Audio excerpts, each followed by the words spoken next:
Cube Radio. Normand Lester raconte l'espionnage russe au Canada. Pour compléter cette saison, je vous parle de transfuges, d'illégaux et de diplomates russes à Ottawa qui nous espionnaient. Trahison, Russie et espions.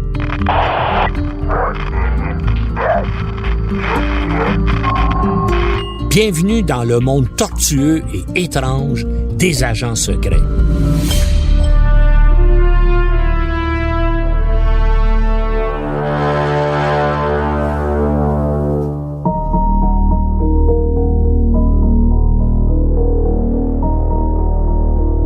J'ai été le premier à révéler au téléjournal du 29 mai 1991 que le sergent Gilles Brunet, un des as du contre-espionnage de la GRC, avait été une taupe russe au sein de son service de sécurité, le prédécesseur du SCRS.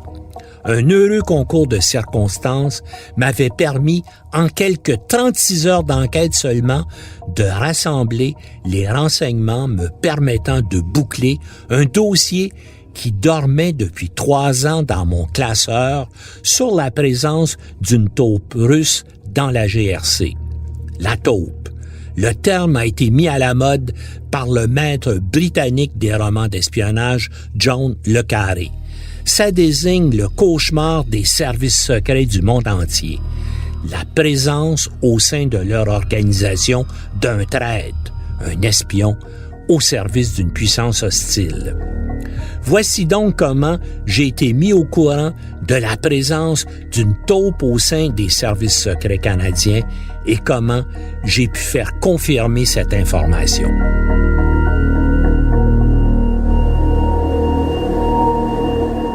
Le matin du 27 mai 1991, je suis à mon bureau de l'Édifice national de la presse à Ottawa. Je jette un coup d'œil sur le journal Ottawa Citizen. Un titre attire mon attention. Un ancien officier du service de sécurité de la GRC est soupçonné d'être un espion soviétique.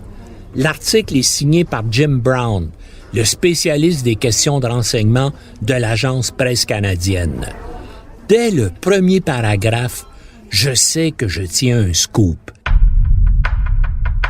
Jim Brown y révèle qu'un ancien agent du contre-espionnage à la retraite a été identifié vers le milieu des années 80 comme étant un agent secret au service de la Russie.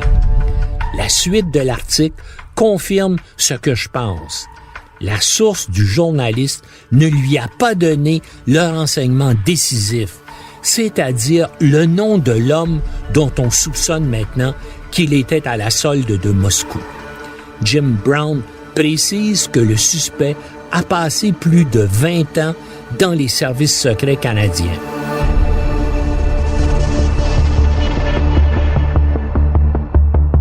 Moi, je connais le nom de la taupe. Ce qui amène la presse canadienne à diffuser cette nouvelle sur cette affaire, c'est la publication d'un livre intitulé Cold Warrior par un journaliste de la BBC, Tom Mangold. L'ouvrage relate la carrière de James Jesus Angleton, le chef du service de contre-espionnage de la CIA. Un chapitre du livre est consacré à une chasse à la taupe au sein du service de sécurité de la GRC à laquelle Angleton a participé et qui avait abouti au début des années 70 au renvoi injustifié de l'ancien chef de la section du contre-espionnage soviétique à Ottawa, Leslie James Bennett, qu'on soupçonnait erronément d'être une taupe russe.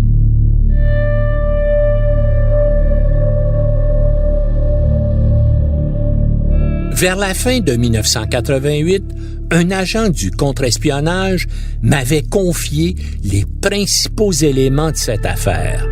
Ma source au SCRS m'avait confié à l'époque qu'une importante enquête de contre-espionnage avait été menée sur la présence d'une taupe russe.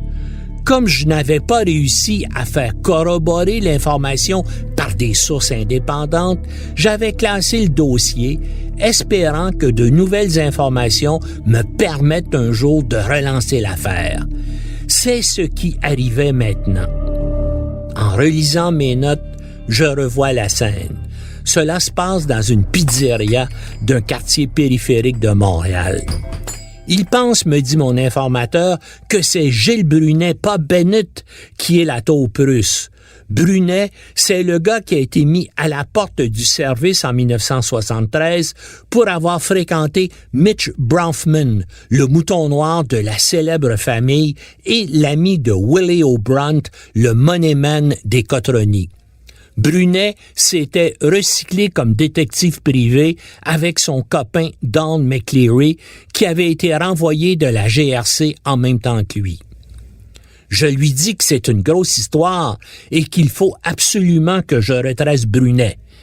Mon interlocuteur sourit et me dit « Tu vas avoir des problèmes si tu veux parler à Brunet. Il est mort depuis 4 ans, en 1984. McCleary, lui, ne te dira rien. Qu'est-ce que tu veux? C'est très dur pour lui. Tu comprends? Son meilleur ami, son partenaire d'enquête au contre-espionnage, son ancien associé dans l'agence de détective, un gars qu'il a connu, fréquenté pendant 20 ans et maintenant soupçonné d'être un espion russe. Et lui, une des lumières du service de sécurité de la GRC, n'a rien vu, ni ne s'est douté de rien. Il n'a pas l'air très futé. Je lui demande s'il a des détails sur l'enquête, qu'il a mené, ses conclusions, quelque chose de précis. Il me répond « Tu veux que je fasse ton travail de journaliste? Si j'en raconte trop, j'ai toujours peur qu'il finisse au bureau par comprendre d'où ça vient. Je te dis ce que tout le monde sait au service. » Mais volubile, il ajoute quand même « Comme d'habitude dans ce genre d'affaires, la direction a fait appel à son homme de confiance, l'enquêteur spécial Frank Pratt.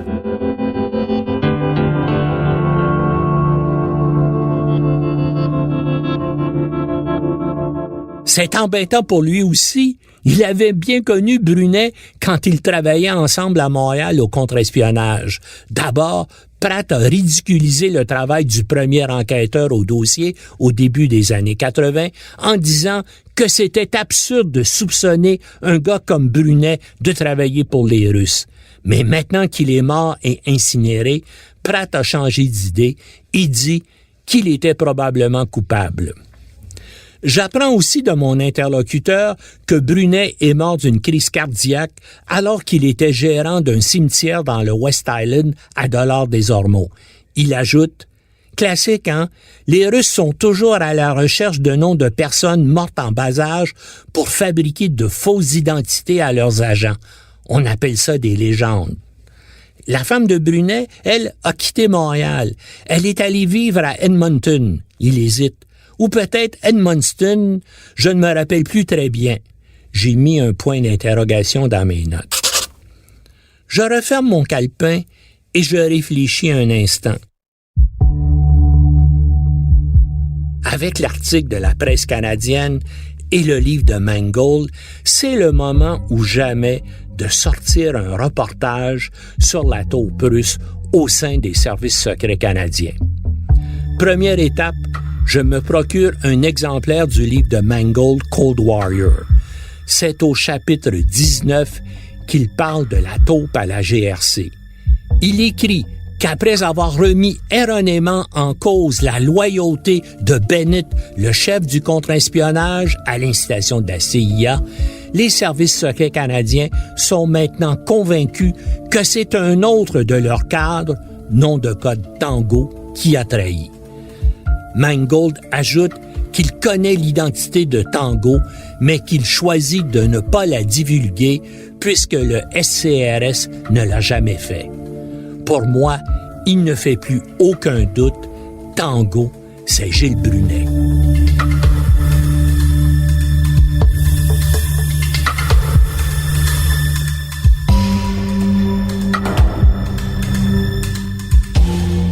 Étape suivante, je tente de retracer la femme de Brunet. Comment? Je ne sais même pas son prénom. Seul indice, Elle habite Edmonton en Alberta ou Edmundston au Nouveau-Brunswick. C'est mince. Et il y a le cimetière où travaillait Brunet à Dollard-des-Ormeaux. Il doit pas y en avoir des dizaines. J'en trouve un sur le boulevard des Sources, le Centennial Memorial Gardens. Je téléphone et je demande à parler à Brunet. La femme au bout de la ligne hésite un moment. Puis, sur un ton compatissant, elle me dit que Brunet est malheureusement décédé et ça fait déjà plusieurs années. Je lui demande si elle sait où je pourrais trouver sa femme. Elle me dit d'attendre un moment et je l'entends qui parle à quelqu'un d'autre dans le bureau. Puis elle revient en me disant qu'elle a un numéro de téléphone, mais qu'il date de plusieurs années et qu'il n'est peut-être plus bon. Madame Nina Brunet, indicatif régional 506. Pour moi, c'est le gros lot. Elle s'est donc établie à Edmundston, au Nouveau-Brunswick. Je regarde ma montre, il est 16 heures. Je lui téléphone.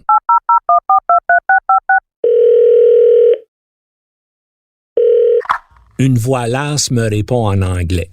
Je m'identifie comme journaliste et je lui dis que des informations circulent voulant que son mari décédé ait été soupçonné d'être un agent soviétique. Nina Brunet m'interrompt. Tout ça, c'est des mensonges. Gilles n'a jamais travaillé pour les Russes. Appelez Don McCleary à Montréal et moi, je ne veux plus rien dire de plus. J'interviens. Mais il y a eu une enquête, non? Elle réplique. Oui, je sais. Je leur ai dit que tout ça était insensé. Jamais Gilles n'aurait fait une chose pareille. J'interviens. On vous a donc interrogé à ce sujet. Elle me dit que c'est Don McCleary qui l'a appelé à la fin de l'été 1985 pour lui dire que des agents de la CIA étaient à Montréal et qu'il voulait la rencontrer pour parler de Gilles. La rencontre a eu lieu au restaurant Les Halles, rue Crescent, le restaurant favori de Gilles Brunet.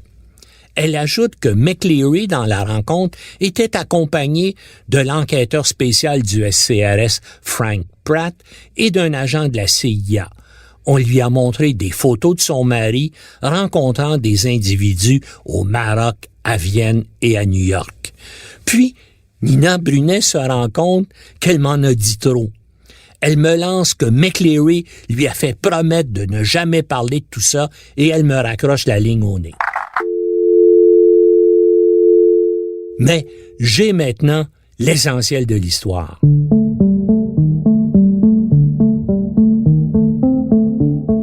Le lendemain, très tôt, j'appelle Tom Mangold de la BBC à Londres.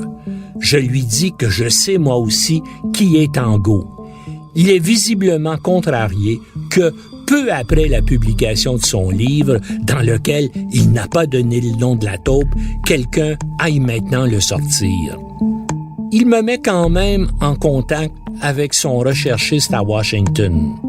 Lui non plus ne me donne pas de nom, mais il me confirme, comme à regret et indirectement, que je suis sur la bonne piste.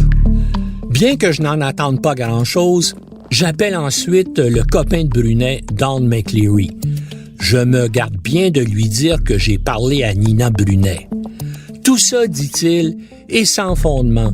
Gilles n'était pas une taupe russe. Il ajoute que si jamais je mentionne son nom dans un reportage sur cette affaire, qu'il me poursuivra en justice. Bien sûr, je ne tiendrai pas compte de cette menace.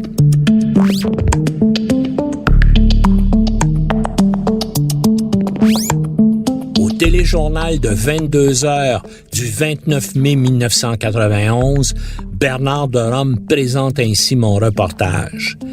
Les services secrets canadiens soupçonnent que l'ex-sergent Gilles Brunet, un de leurs meilleurs agents du contre-espionnage des années 60, était un agent double au service des Soviétiques. Un heureux concours de circonstances et beaucoup de chance m'avait permis, en quelques 36 heures d'enquête seulement, de rassembler les renseignements clés me permettant de boucler un dossier qui dormait depuis des années dans mes classeurs. Reprise par l'agence Presse canadienne, mes révélations sur Gilles Brunet feront la une du Ottawa Citizen du 30 mai 1991 et seront reprises par la plupart des grands médias canadiens. Interrogé, le solliciteur général Doug Lewis admettra qu'un ancien cadre du SS-GRC avait effectivement été soupçonné, en s'empressant toutefois de soutenir que l'enquête n'avait débouché sur aucune conclusion ferme. Du même souffle, il refusera de confirmer qu'il s'agissait de Gilles Brunet.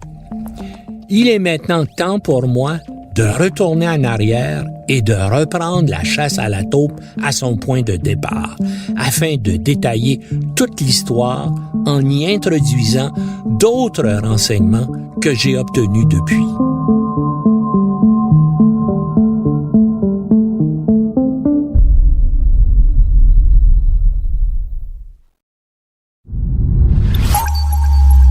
Au tournant des années 70, des enquêteurs du contre-espionnage de la GRC soupçonnent la présence d'un traître dans leur organisation. Trop d'enquêtes contre les Russes ont fini en queue de poisson. Trop de personnes surveillées ont réagi comme si elles étaient tout à coup alertées. On aurait dit que quelqu'un tenait les Soviétiques au courant de tout. Des cadres du contre-espionnage procèdent alors à une analyse approfondie des opérations avortées. Plusieurs possibilités sont envisagées, mais ils estiment que si c'est une taupe qui a fait échouer ces opérations, le principal suspect ne peut être que Leslie James Bennett, puisqu'il a été impliqué dans chacune d'entre elles. Le problème, c'est que Bennett est leur patron, le responsable du contre-espionnage soviétique à la GRC. Bennett, il faut le dire, est une cible facile.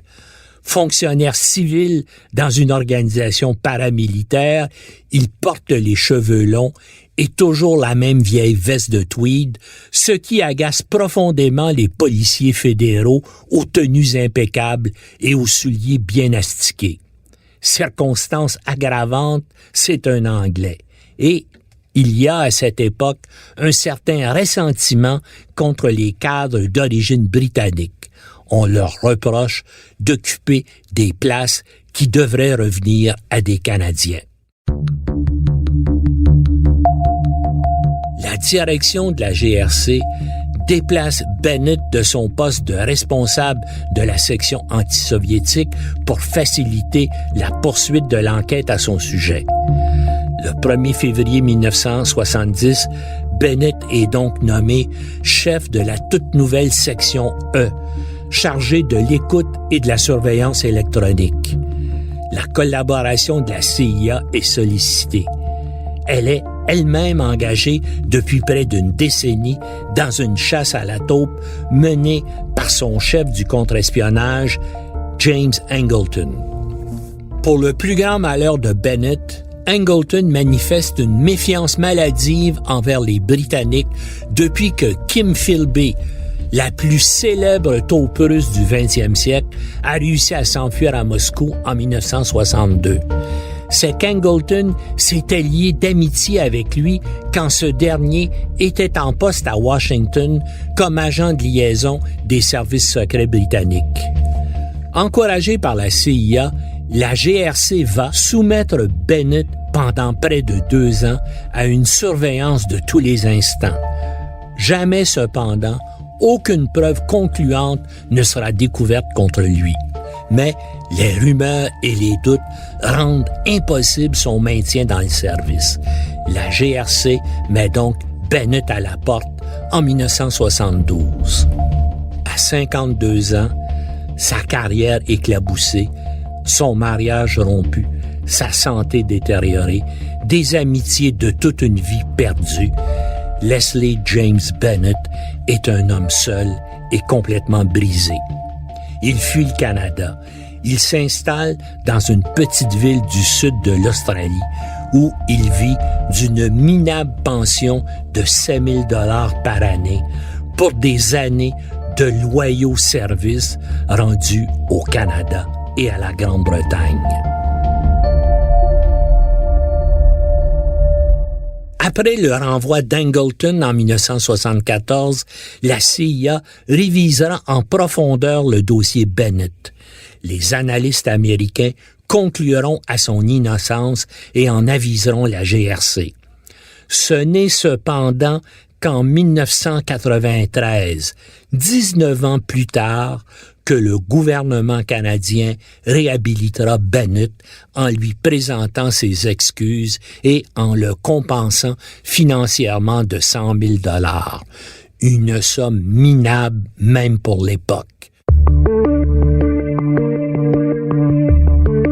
Voici maintenant ce qui arrivait pendant ce temps à la véritable taupe russe Gilles Brunet.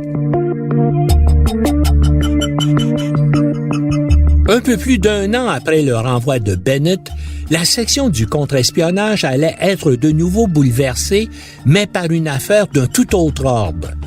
2 des meilleurs enquêteurs de son bureau de Montréal, le sergent Gilles Brunet et son collègue, le sergent d'état-major Don McCleary, sont congédiés en décembre 1973 pour avoir refusé de mettre un terme à leur relation avec l'homme d'affaires montréalais Mitch Bronfman, le mouton noir de la célèbre famille. Bronfman devait comparaître devant la commission d'enquête sur le crime organisé du juge Duthil, la fameuse SECO, pour expliquer ses liens avec des membres influents de la PEG montréalaise, dont le célèbre Willie O'Brunt, le grand argentier du clan Cotronny.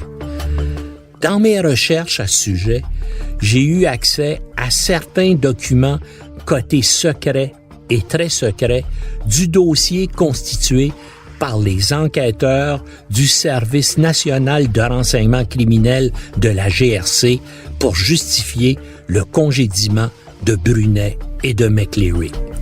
J'y apprends que Gilles Brunet s'est lié d'amitié avec Bronfman parce que sa femme Nina travaillait dans un restaurant qui lui appartenait à quelques coins de rue du QG de la GRC à Montréal. C'est quand même quelque chose. 2 cadres du service de sécurité de la GRC, Brunet et McCleary, deviennent des proches d'un homme qui est sous enquête du service de renseignement criminel de la police fédérale qui le soupçonne d'agir comme façade pour des entreprises d'un membre connu du crime organisé, Willie O'Brunt.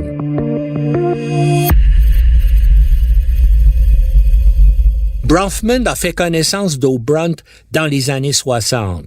Rejeté par sa famille et ne pouvant avoir accès à la fiducie familiale, Mitch Bronfman emprunte d'O'Brunt pour financer ses affaires.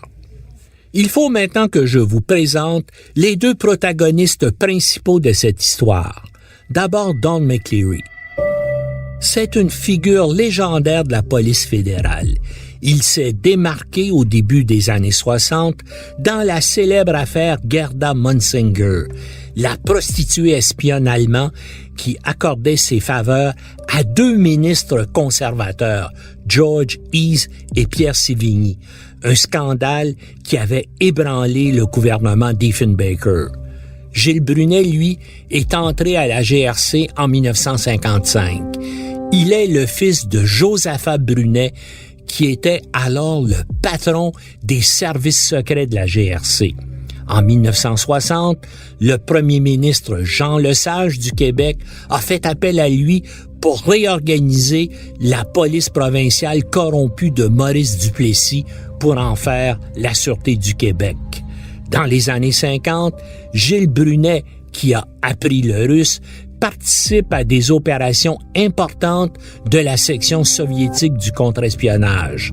En 1972, avant que ses liens avec Bronfman soient connus, on envisage de le nommer inspecteur. Plusieurs à l'époque le voient comme un futur commissaire de la police fédérale. Extraordinaire de penser qu'une taupe russe aurait pu devenir le patron de la GRC.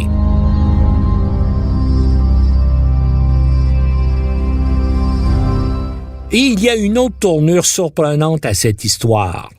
Lorsqu'en juin 1973, le nouveau directeur général du service de sécurité à Ottawa, le général Michael Dare, donne l'ordre de prendre des mesures disciplinaires contre Brunet et McLeary pour leur lien avec Bronfman, leur patron immédiat ici à Montréal ne fait rien. D'après les documents que j'ai pu consulter, les enquêteurs chargés du dossier sont convaincus que si leur patron ne fait rien, c'est qu'il craint le chantage. Brunet, en effet, connaît l'usage personnel que ce cadre supérieur de la GRC fait d'une planque du service place Alexis-Néon près du Forum. Elle est opérée par la section E spéciale du service de sécurité pour ses opérations illégales. En fait, l'appartement sert surtout aux aventures galantes du surintendant principal et d'autres cadres supérieurs de l'organisation. Un subalterne était même régulièrement chargé d'en approvisionner le bar et d'y faire le ménage afin que le surintendant principal puisse toujours pouvoir y amener une de ses conquêtes, souvent choisie parmi le personnel féminin du bureau de la GRC à Montréal. Avec ce qu'ils savaient de leur patron, Brunet et McLeary ne s'attendaient pas du tout à être envoyés. Ils sont donc sidérés au début de décembre 1973 quand ils apprennent qu'ils sont mis à la porte du service. Ils ne le prendront pas. Les deux as enquêteurs de la GRC vont se venger en dévastant la réputation de l'organisation et en provoquant la dislocation de la police fédérale. Brunet et McLeary sont en effet à l'origine de diverses fuites d'informations sur les opérations illégales du service de sécurité au Québec dans sa lutte contre le mouvement indépendantiste. Ils vont colporter leurs révélations à des ministres, des hauts fonctionnaires du conseil privé, aux médias et à certains députés de l'opposition conservatrice. Brunet et McLeary contribueront ainsi à l'institution de la commission McDonald sur les activités illégales de la police fédérale. Elle recommandera au gouvernement Trudeau le démantèlement du service de sécurité de la GRC et son remplacement par un service secret civil, le SCRS, le Service canadien du renseignement de sécurité.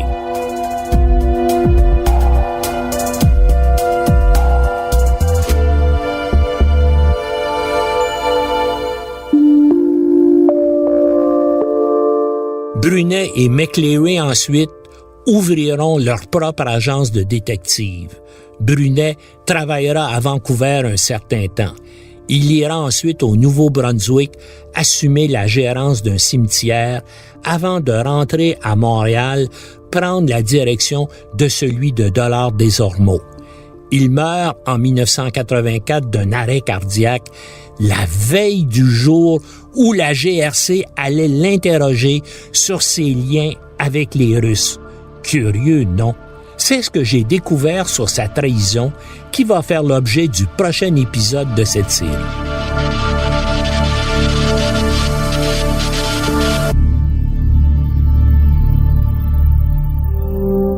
Je vous invite à suivre mon blog sur le site du Journal de Montréal et du Journal de Québec. Si ce balado vous a plu, je vous encourage à le partager sur vos réseaux. Si vous l'écoutez sur une autre plateforme que Cube Radio, n'hésitez pas à laisser un commentaire. C'est très utile pour faire découvrir la série. Merci d'être à l'écoute. C'était un balado de Normand Lester. À la réalisation, Bastien Gagnon La France. Au montage, Philippe Séguin. Une production Cube Radio.